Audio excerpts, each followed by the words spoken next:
Miami-Dade County is now in session. The Honorable Leonard Rivkin presiding. All persons having business before this court come nigh and shall be heard.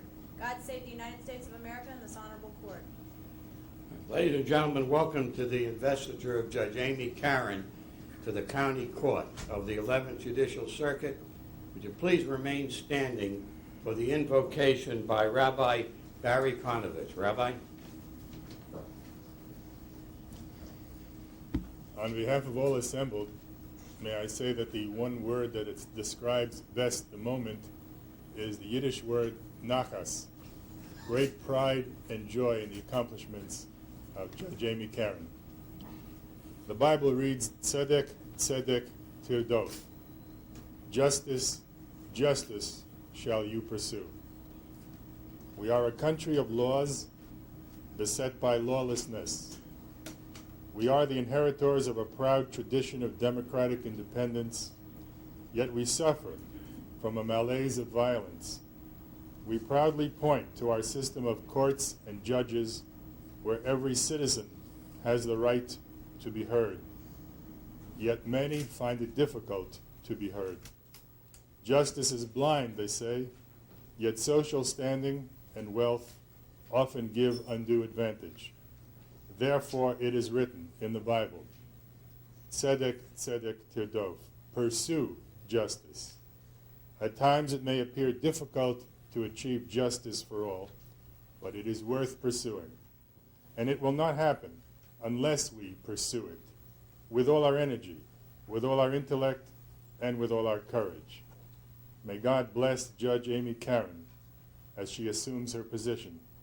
May he grant her wisdom to rule justly and the energy to pursue it indefatigably. May those who enter her court find justice and law, understanding and kindness, and above all, the truth. Amen. Thank you, Rabbi. Please be seated.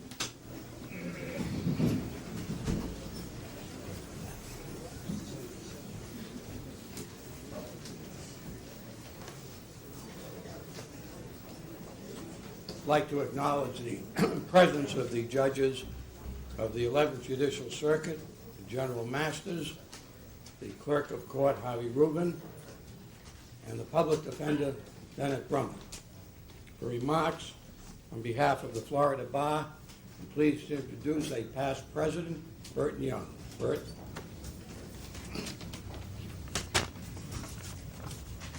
May it please the court, Judge Karan,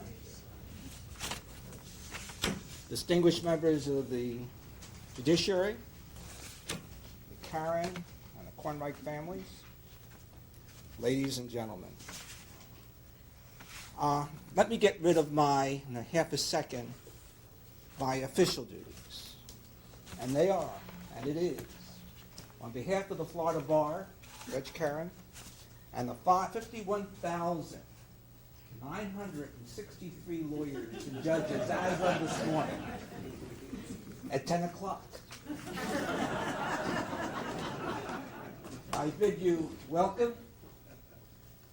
We extend to you our very, very best wishes. We hope you have a wonderful tenure in office. And we bless you. And I will say personally now that you're joining a very distinguished group of people. You are going to help enrich law and the judiciary.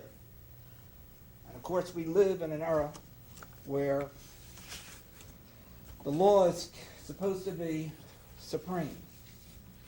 And we live in an era and in a community where we're challenged every day, almost every minute, every day, that the law may fail us.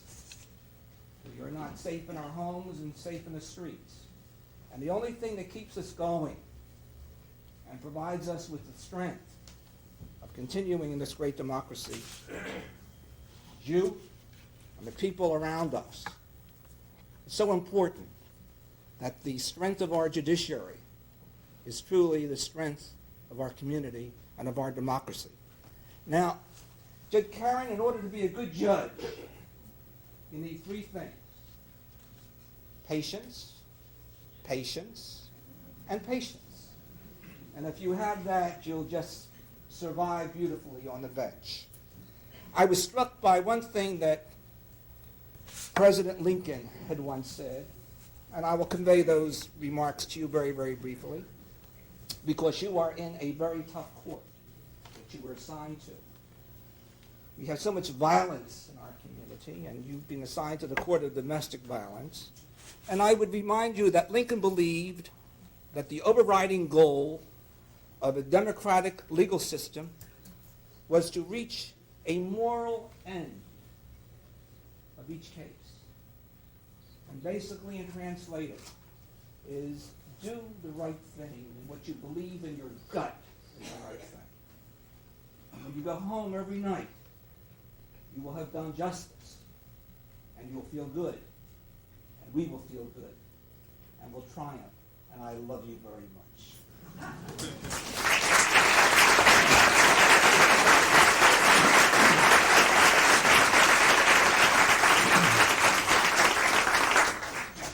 Representing the Dade County Bar Association is President Frank Angonis.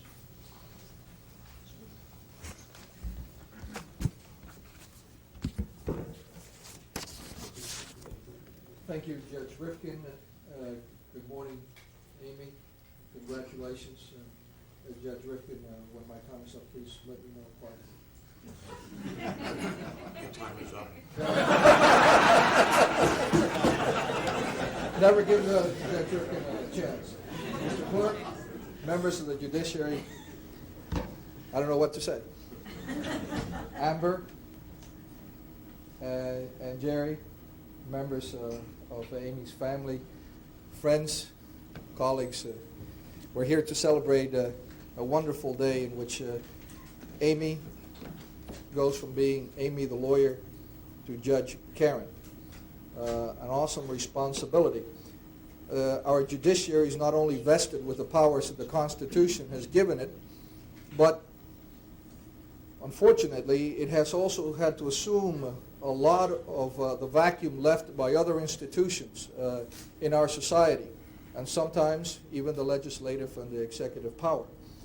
And the judiciary has stepped in, as we all know, in our lifetimes, in matters involving civil rights, in matters involving even in Tennessee 4 or 5 years ago, a fertilized egg between a man and a woman, and then they were going through a divorce, and there was an issue as to whether the fertilized egg should allowed to go forward into a human being, if it was not a human being already, depending on your philosophy, or terminated. Those are the powers of the judiciary. Unfortunately, our institutions have stepped back, and the courts, by necessity, have stepped in. Because of your practice in the family area, you know the awesome responsibility that lawyers practicing in that area have. But as a judge, you will cease to be an advocate, and you will have to make Solomonic decisions on an hourly basis.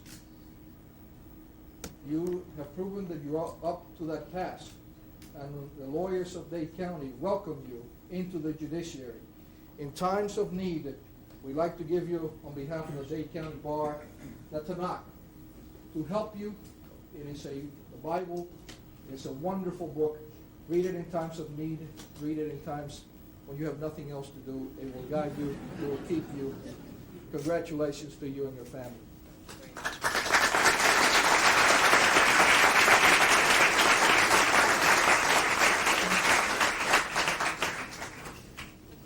And for personal remarks, Dr. Alfred Schweier. Dr. Schweier.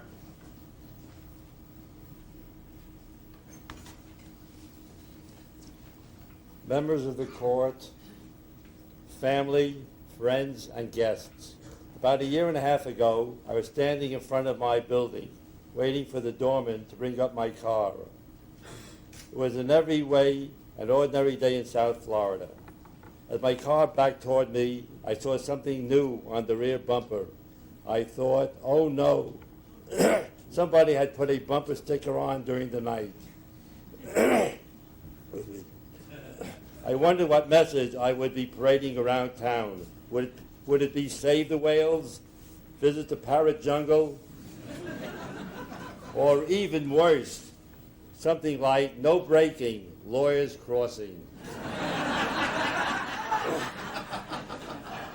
The worst part about bumper stickers is that they never come off.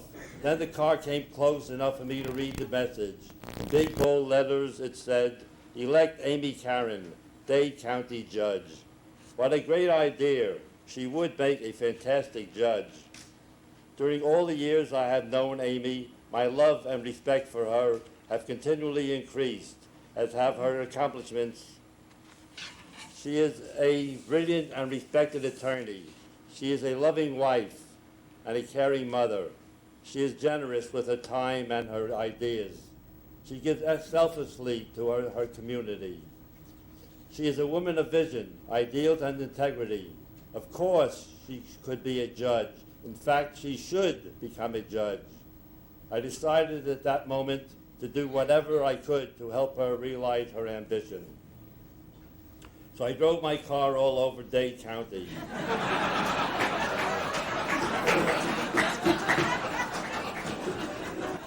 Wherever I went, Bell Harbor, South Beach, North Dade, my message was clear. Amy Karan will be our next county court judge. Obviously, the community has agreed, and I am so proud to be here today to congratulate you on behalf of the entire family. My wife Sadie and I are blessed with the good fortune of being able to watch and take pride in the accomplishments of our children and grandchildren. We have had the personal privilege of helping our community with its educational, medical, and religious needs. Through our work, we have tried to instill in our children and grandchildren the desire to help others. I'm delighted to say that our children have responded as exemplified by Amy's choice to give something back to the community and enter into public service. My dear wife Sadie and I have 6 sons. 3 are doctors, 2 lawyers, and 1 businessman. Amy is the first judge in the family. We also have always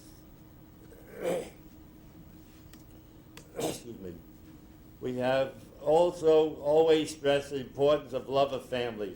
Again, Amy has made us so proud, not only by being such a wonderful wife, daughter, and mother, but by devoting a great part of her law practice to helping children and families in distress.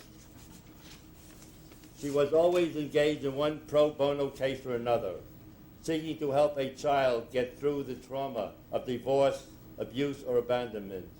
Since the time that Amy joined our family, we have considered her our own. We are proud to share with her parents, Bob and Joan, love for a perfect daughter. She has never let anyone down. She is always there with kind words, a common sense approach to life, and a shoulder to lean on. We are certain that as she joins the distinguished court of Dade County, her goodness and selflessness devotion will serve to enhance its prestige. We are all confident that Amy's good deeds have just begun. Amy, we entrust the future to your capable hands, and again we say, Mazel Tov, and we love you.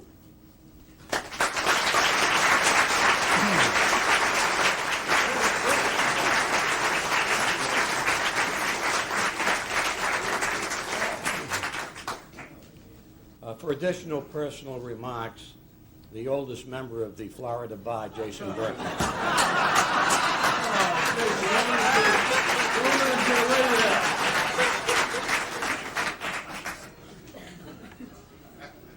Judiciary, all of you have come here to see Amy installed. I am going to miss her terribly. I really am going to miss her. Amy worked with me on all of my divorce cases, and we worked together, and she just was a wonderful asset. When a client would call, however, complaining about something I did, I would say, oh, Amy did that. And now I don't have anybody to blame.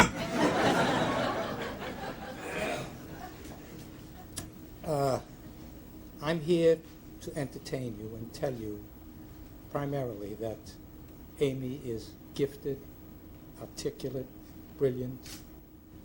As a partner, she was just wonderful. And she has all of the things that a judge needs: patience, compassion, brilliance, etc. And she asked me to see if I could entertain you a little bit. So I'm going to tell you a few stories about when I was on the bench in Miami Beach. The two old men appeared in front of me. I said to them, "You ever been in court before?" "Nope." I said, "Sir, you're the plaintiff. You go ahead and tell me why the defendant owes you the money. Take as long as you want, and I won't interrupt."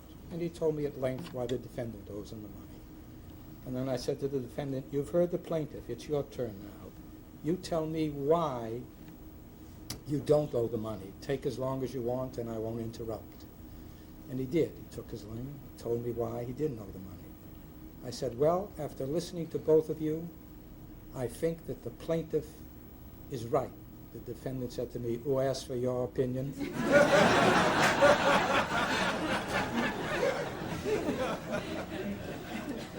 There was a man appeared in front of me named Harry Shapiro. I ruled against him. I got a postcard in the mail. "Dear sir, the judiciary is diseased. You are worse than a cancer. Your whole court should be investigated at once." Signed his name, Harry Shapiro, and said, "P.S. You are a big crook." Well, I was young then. God damn it, I'm judge, they're litigants. There should be some proper respect showed to the judiciary. I decided I would call him up. I got the file out, dialed the number. A lady answered. I said, "This is Judge Berkman. Who am I talking to?" She says, "Mrs. Harry Shapiro." I says, "Mrs. Shapiro, your husband sent me a card for which I could very well jail him for contempt of court. Now you better get a hold of him, and he'd better be able to tell me why he sent this outrageous card. Do I make myself clear?" She says, "Yes, just a second." She says, "Harry, darling, that crook is on the phone."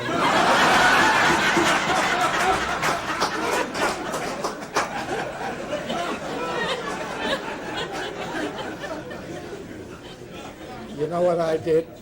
I hung up.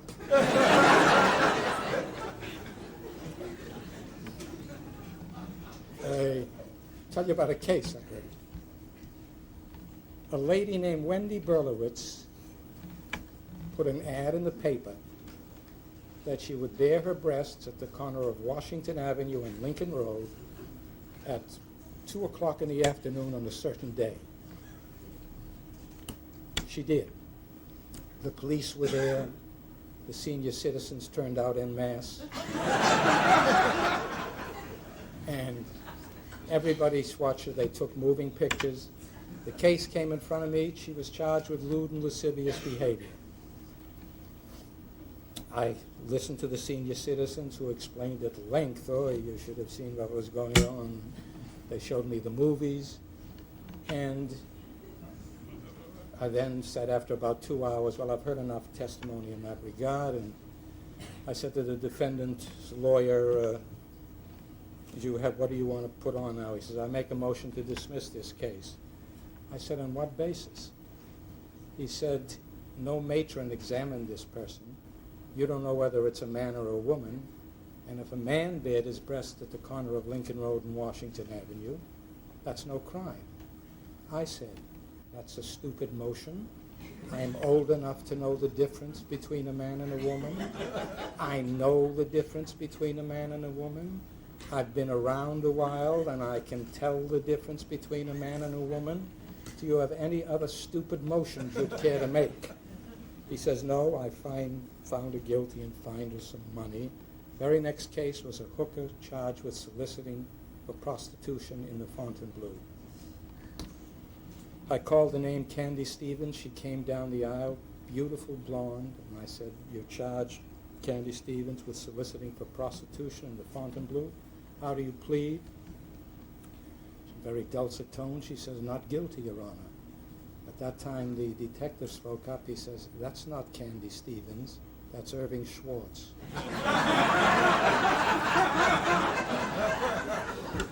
I looked at the person. I said, "You're Irving Schwartz?" The person said, "Yes." I said, "Bring back Wendy Berlowitz." Evidently, I do not know the difference between a man and a woman. All right, one more and I'll quit. A man appeared in front of me. I ruled against him. He said, "You're a son of a bitch." I says, "Wait a minute. You can't do that in open court." He said, "Okay, you're a bastard." I said, "No, you can't do those things." He says, "You're a son of a bitch and a bastard." I said, "All right, I've had enough." To the jailer, take him away, 24 hours, contempt of court. And then I began to worry. Put a man 80 years old in jail with God knows what. I couldn't wait to get over to the jail. And I said to the bailiff, "Take me to the jail." I went through. I said, "Where you got Mr. Kaplan?" He said, "In there." I said, "Let me in. I want to talk to him." And as I walked through the door, he said to me, "Nu, you ready to apologize?"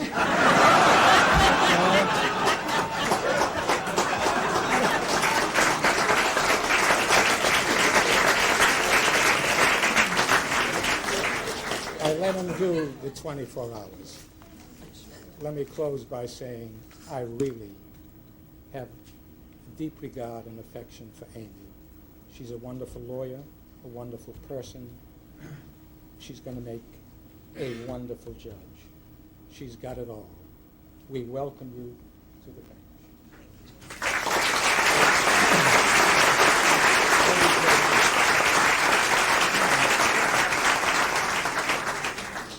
At this time, the oath of office will be administered by United States Magistrate Barry Garber, following which Judge Karan will be enrolled by her mother-in-law, Sadie Swire, her husband, Gerald Cornwright, her parents, Joan and Bob Karan, and her daughter, Amber.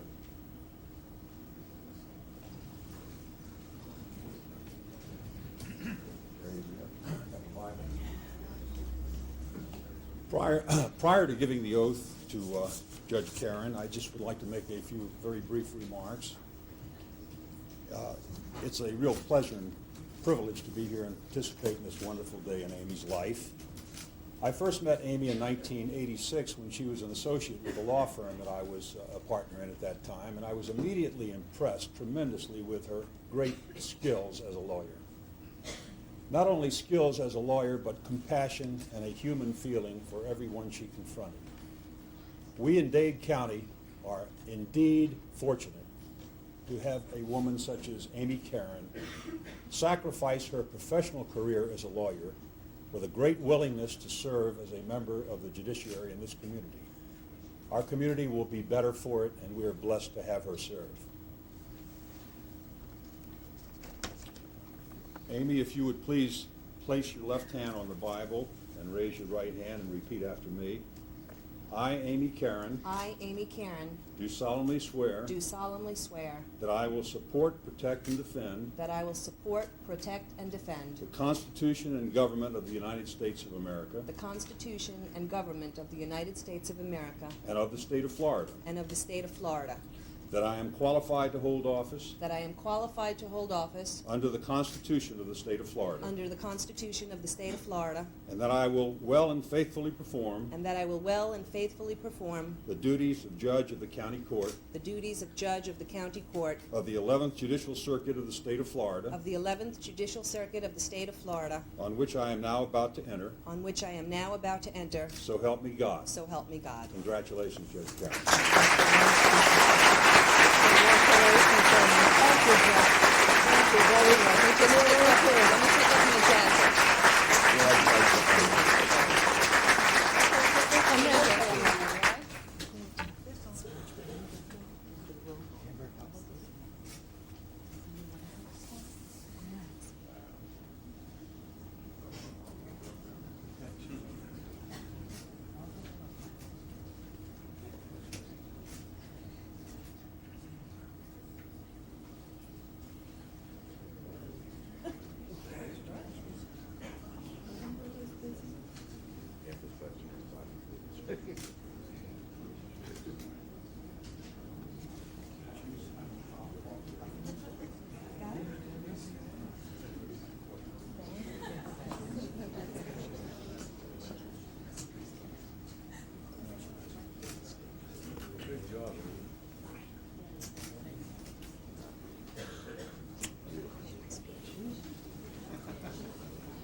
ladies and gentlemen, Judge Amy Karan.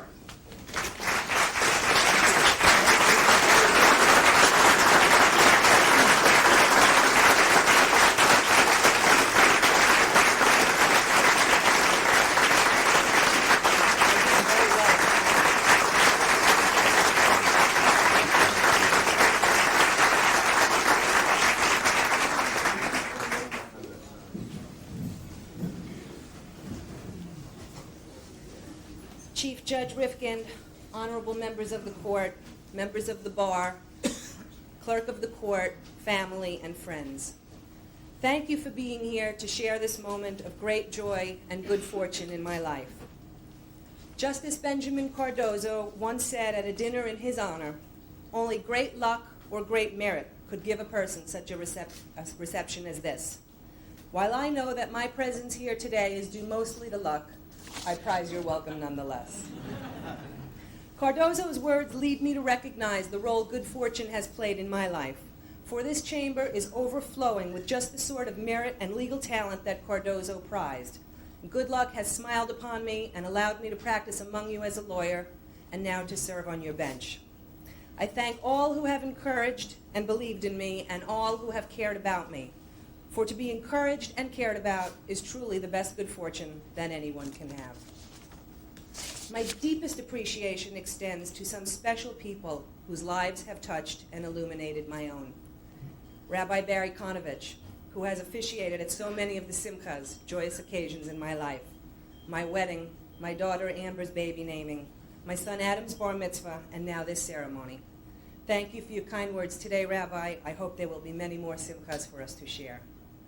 Rabbi Jerry Burston of the Talmudic University of Florida, a great friend and supporter who I believe may be personally responsible for all of the Amy Karan bumper stickers seen around Miami Beach during the campaign, including the now famous sticker on Dr. Swire's car.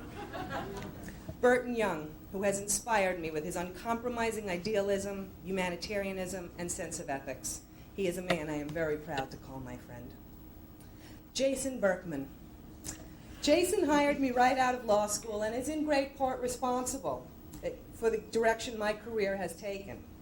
Jason taught me that there can be a kinder and gentler way to practice divorce, but he was always a lot better at that kinder and gentler stuff than I was. My fondest memory of Jason is walking into his office on a Friday afternoon with a new client, only to find him dancing on the coffee table, smoking a cigar, and listening to the Mills Brothers on his obsolete 8-track tape player. I miss those days already. My other partners, Murray Dubbin and Kenneth Bloom, friends and colleagues who will always have a very special place in my heart. Iris Hudson, who has been my legal assistant for the last 5 years and who was tireless and devoted during the campaign. I am so glad that we will be remaining together. The Honorable and Wise Judge Barry Garber, my former partner and my friend forever. Barry has the unique ability to see the good in a person or a set of circumstances, even when most are very hard-pressed to do so. Maybe it's the high perspective from which he is able to see life. Barry, you're the best. I thank my parents, Robert and Joan Karan, for my picture-perfect childhood and for their unwavering belief that I could achieve anything I set my mind to. Thank you for instilling in me the values of deep love for family, loyalty, dedication to one's convictions, and for allowing and encouraging me to follow my dreams. A second thank you must be extended to my mom for buying me a new wardrobe every couple of months when I was a teen. The practice has stuck, and Jerry is very grateful. My grandmother Rose, Nana, 85 years old and still as beautiful as the flower whose name she bears. Nana was always my role model. In the 1960s, she was a single woman living alone in Greenwich Village who owned and operated a busy restaurant in the heart of New York's financial district. She set an early example that a woman could make it on her own. She always used to say, "Remember, Ginger Rogers did everything that Fred Astaire did, only she did it in high heels and backwards." Nana, we love you. My grandfather Harry, a kind and gentle soul who took care of my beloved grandma Ida when she was ill with the rarest degree of patience and love. He is a fine example of selfless devotion and giving. Papa, I'm so glad you're here today. To the most important person in my life, my husband, Gerald Cornwright. I met Jerry within weeks after law school. He had an office on the same floor as Dubbin and Berkman. He was the personal representative of an estate, and I was assigned the task of foreclosing on a liquor license owned by the estate. From the first time I met him, I knew I was going to marry him. I just didn't tell him. So I worked very, very hard on that case. I scheduled dozens of meetings with the personal representative. I tried to convince him that the case was very complex. He just thought I was confused. Anyway, I managed to keep the case going until right before the wedding. Jerry has made my life so wonderful. He's been my best friend, my sounding board, my strength, my weakness, my strategist, my playmate, and most importantly, the love of my life. Jerry and I are blessed in so many ways, one being that we are the proud parents of Amber Brooke. The happiest day of my life was the day she was born. I remember holding her in the hospital and thinking I could never love her more than I did at that moment. Each day, my expectations are exceeded. Amber is now 4.5. When I was her age, I didn't know any judges or any lawyers. And if you would have asked me what I wanted to be when I grew up, I might have said a nurse or a teacher. Ask Amber, and she'll tell you right away. She wants to be a judge. Jerry reminded her that first she would have to become a lawyer. She said, that's okay. I said, do you know what a lawyer is? She said, yes. Somebody who goes to a lot of meetings trying to become a judge.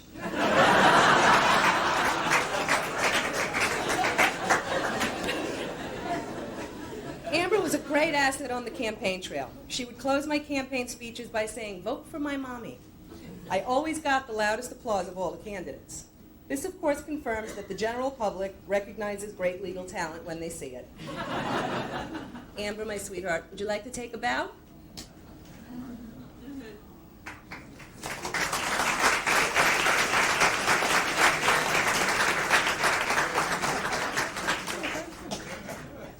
Okay. Amber and I both want to thank another very special person, our Lou, who has been with us every day since before Amber's birth and who we hope will be with us forever. My sincerest thanks go to my father-in-law, the one and only Dr. Alfred Swire. You heard him live today.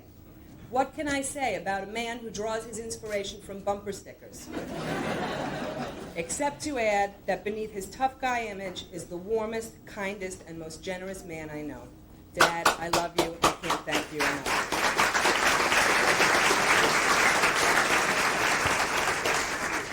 Those of you who know me well realize that I have left for last a shining light in my life, one of my greatest inspirations, the family's Ashes Chayil, woman of valor, my mother-in-law, Sadie Swire.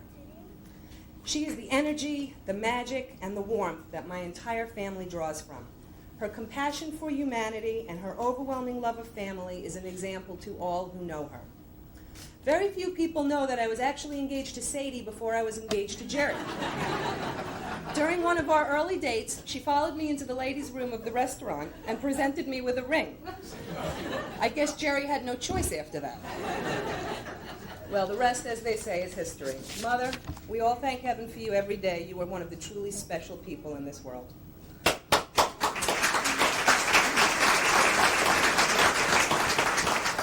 Sunday is Sadie's birthday. On behalf of the entire family, I wish you another year filled with joy and health. Finally, I would like to acknowledge the rest of my family, especially Aunt Dita, Uncle Mickey, Aunt Sue, Uncle Ron, my brother-in-laws, David, Lenny, and Arthur, my brother Frank, and all of my cousins. You know, during the past several months, I have attempted to transform myself from a lawyer in private practice into a judge. I've attended educational programs, which Amber calls judge school, and robe fittings, which I don't think anybody will ever call fashion shows. I've said goodbye to all of my clients, some with a tear in my eye, and others with tears of joy. Now that the metamorphosis is supposedly complete, I realize that I have attained great new heights. Why, when I was a lawyer, I rode up the elevator to my glass-enclosed office overlooking Biscayne Bay on the 39th floor. Now that I'm a judge, I walk up the stairs to my windowless chambers on the second floor of the Caleb Center. Talk about great new heights. I've gotten advice from some of my new colleagues. One judge has reminded me twice that God gave us 2 ears but only one mouth. Judge Rifkin, I promise to try to use them in that proportion. I hope my experiences working with families and children will serve me well in my work on the domestic violence court. I know I will be guided in the right direction. I have such wonderful mentors and all the people responsible for making the division a model for justice in the country. The sign above all court benches reads, "We who labor here seek only truth." I hope to seek the truth with compassion and heart, and I know in that way the camaraderie and love I feel here today will abide with us all and with the noble profession that we love. Thank you all for being here. This will be a very